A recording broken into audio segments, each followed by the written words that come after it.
You're welcome back. Now let's go on to the final requirement of this question, which looks at the statement of financial position as at 31st December 2017. Okay. Under assets and non-current assets, the first item we have there is freehold premises. And from the question, we were told that it was revalued to 18,000. Okay. So let's transfer it to the statement of financial position. So the freehold premises will be 18,000. The next is machinery and tools.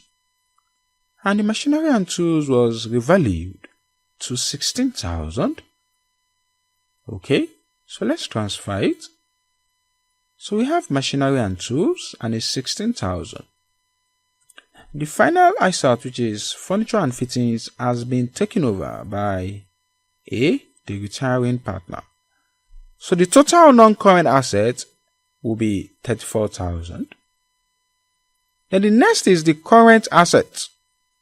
The inventory. From the statement of financial position, the inventory was 16,000. So it will be 16,000. Also the trade receivables.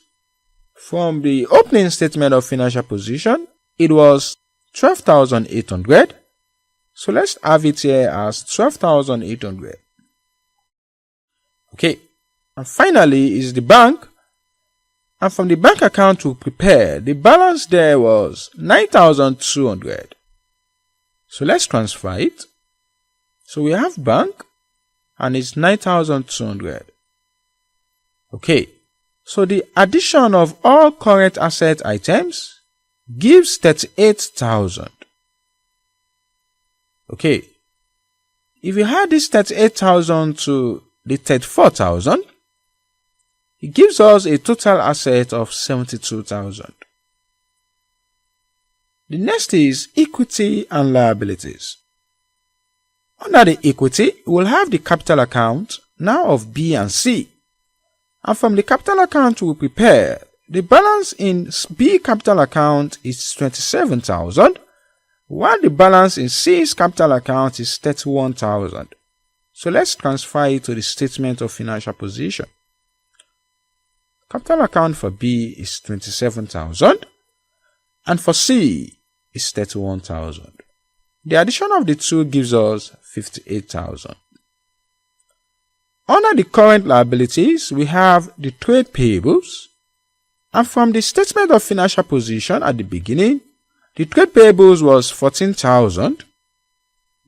Hasn't changed, so it will still be 14,000 in this statement of financial position. So let's transfer it. So the trade payables is 14,000. Okay.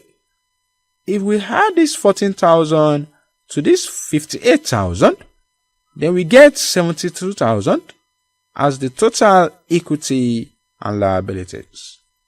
And that is how you prepare the statement of financial position. Thank you very much. See you in the next video.